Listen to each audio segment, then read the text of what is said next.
Hi, everyone, and welcome to another edition of Yacht Crew Vlogs right here on Yachting International Radio. My name is Ria. I am your host, and we welcome back Lee Harris from Blue Marine Travel for your weekly travel update. How are you, Lee? I'm very well, thanks, Ria.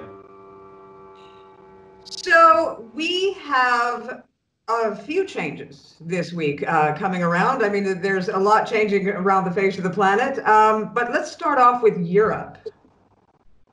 Yes, so it's been an extremely busy week this week, lots of updates, so it's definitely the perfect time to fill people in.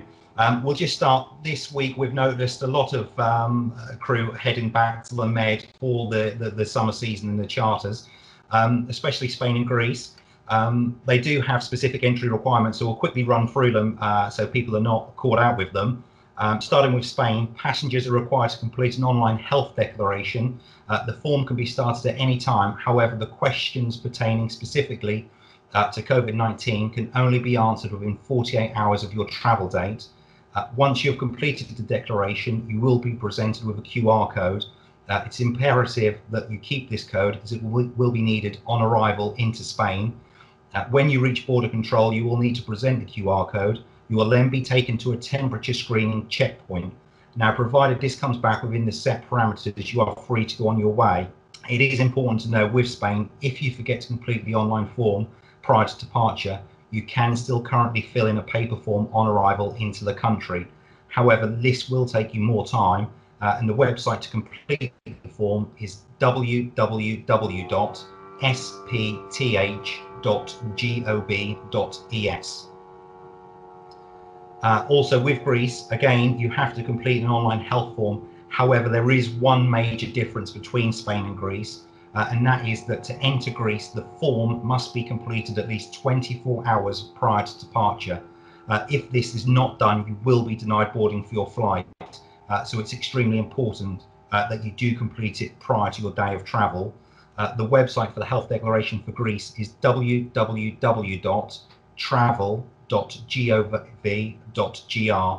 Again, passengers will receive an email confirmation on the day of their arrival into Greece, which will contain a QR code, and this email will need to be shown at check-in to allow boarding.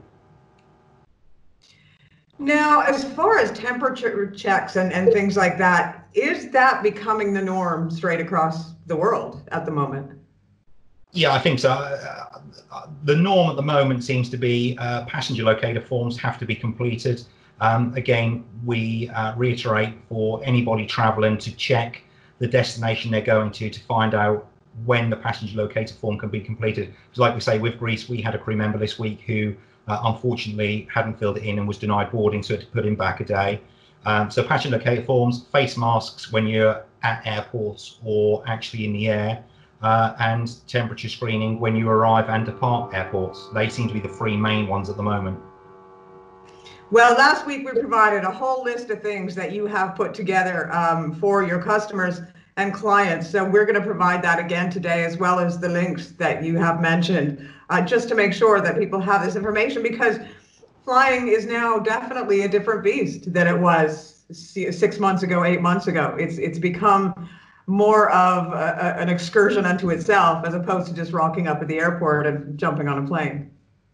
It is, unfortunately, it's an extremely lengthy process now. You know, it's not just a day. You have to start thinking about things at least 3 days before, especially with PCR tests, and we'll talk about those a little bit later as well. You know, so it's not, you know, you can turn up to the airport 2 hours before like you used to. It is a lot of planning, 96, 72 hours before you depart. Then the whole rigmarole of when you get to the airport and all the different procedures that you have to follow, and then when you get to the other side as well. Well, and just recently, England has put in quarantine against, for example, Spain. I'm not sure if there was chat about other countries within Europe being put on a quarantine list as well, but definitely Spain is on the non-essential travel list. Yeah, it is. Yeah, UK seem to be tightening up once again. I think they've seen a certain amount of spikes in certain areas in the country. So I think they seem to be taking a little bit more serious this time than what they did when it first hit them, because obviously they got hit quite hard. Again, seamen are, as long as they've got a discharge book and yacht papers, then they are exempt from those quarantine rules, so they don't need to have to worry about that quite so much. But yeah, like you say, it does seem like there is a slight second wave starting to hit Europe at the moment. So it's travel's going to fluctuate for a bit still. Unfortunately, there's no end in sight just at this moment in time. What's going on in the Philippines? There's been some movement there. Yeah, so there's Manila Airport this week have announced that they're now going to be doing the PCR tests directly when people get off flights there. So they've now got a testing centre actually at the airport. This should help Filipino crew getting home. It should mean that they would be allowed to have more passengers arrive on a daily basis, and it will also mean they should get the PCR tests back a lot quicker. So fingers crossed this is going to help the Filipino crew. Heading over to Australia, there's been some movement there, or some alarming developments, as it were. Yeah, not the best of the news, unfortunately, especially for Aussie crew. Unfortunately, now heading back to Australia after their contract, we just want to make them aware that the Australian government are no longer funding the mandatory quarantine, and the fee for quarantine will be passed on to each individual traveller to settle. Each state within Australia has set their own fees. But the rough median for this is around about 3,000 Australian dollars for the 14-day period. This fee includes your accommodation and your food for the entire 14 days. Basically, what will happen when departing quarantine after the 14 days, you will be handed an invoice for your stay, at which point you will have 30 days to settle the bill. Like I said earlier, each individual state in Australia has their own set fees, etc. So I'll give the website now, so any Aussie crew who are going to be heading home, if they want to go to this website, they can see exactly what they're in for. The website is www.covid19.homeaffairs.gov.au. It's quite a long one, so I'll say it again. It's www.covid19.homeaffairs.gov.au.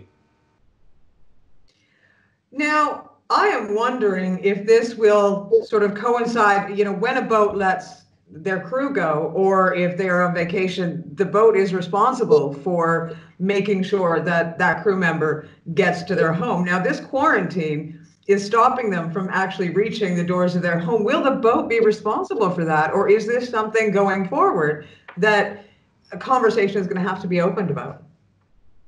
I think so, because I mean, at the moment, it's tough. I can understand why Australia brought it in if people were vacationing and they didn't heed the warnings and they stayed away for as long as they did, and now they want to come home. At some point there has to be a cut-off point. However, it seems extremely harsh for Australian crew who are actually going to and from work to then have to pay out $3,000 each time they come back into the country. Because let's be honest, at this moment in time, there's no end to COVID affecting travel. Until they find a vaccine, this is going to be in play. So if you're talking about a crew member who, say, has free contracts within that period, and he has to go home or she has to go home every time, you're looking at nearly $10,000 that this person's got to pay out of their own pocket. So I think there needs to be discussions. Firstly, I would imagine between yachts and the crew members to work out, who's responsible for the costs, and not only that. The Australian government and the maritime industry within Australia need to sit down and have a discussion and see whether they can find exemptions for the seafarers. Because like I said, it seems totally unfair that these guys are being penalised for going out and doing their job. Well, I mean, I think there's a few different industries that this would apply to: airline pilots, maritime, etc., because all they're doing is their job. So. And the quarantine is government imposed. You can't go home and self-quarantine like many countries have said. You've got to go home and self-quarantine for 14 days. We do checks, we do phone calls, that kind of thing. They are forcing you to stay in a set place, and you can't have your own food brought in, etc. So you would think that there would be some sort of conversation happening anyways in regards to that. Yeah, I mean, I'm sure there probably is, maritime and air industry, and other people who have to travel for work, offshore industry, whatever it is. I'm sure their unions or whoever it is are having these conversations behind closed doors that we're not privy to. There certainly needs to be something sorted out for these guys, because like I say, it seems totally unfair that they're going to be forking out so much money, just to go out and do their job. Well, I'm sure that you will be the first to know, and will let us know the minute that changes, if it changes, hopefully. Yeah, exactly. As soon as we find out, then we'll be sure to share, that's for sure. So is there anything else going on right now? I mean, every day things are changing. And I have to say to the listeners and viewers out there, on LinkedIn, every day, one after the other, Leah's consistently putting out some absolutely amazing information as it happens, when it happens in the travel industry. So, aside from these weekly updates, if you are interested, I would suggest connecting with Lee over on LinkedIn and following him, because anything you need to know in the airline industry is up there for all to see. I do wonder whether I start to bore people after a while. I just keep sending out there, but I just think the stage we're at the moment, I think it's important to get as much information out to people as you possibly can, and from official sources, because the problem you've got as well is you find out there's a lot, not to sound too Donald Trump, but there's a lot of fake news that goes about, and it does spread like wildfire. So anything that myself or Blue Marine put out there, it's from official sources. It is exactly as it says it is, and it's important the crew know this, especially this time, because again, a lot of these guys have been on contracts over their due date. They just want to get home. They need to know the latest information, and so that's what we're trying to do: get as much information to them as we possibly can. Right. Well, you know what? I have a feeling this situation is going to carry on for at least, 6 months, 8 months. We might not ever go back to the way things used to be.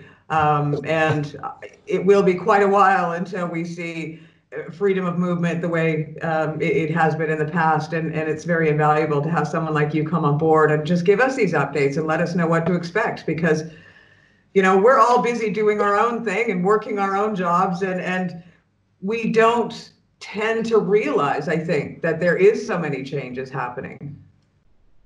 It's crazy, honestly. It's on a day-by-day basis that things change, and it's I'm not just saying it, but our agents who work for us, they're extremely dedicated. It's such a difficult job to keep on top of the amount of changes that happen. So I've got to give credit to all the agents who work for Blue Marine Travel, because they do a brilliant job.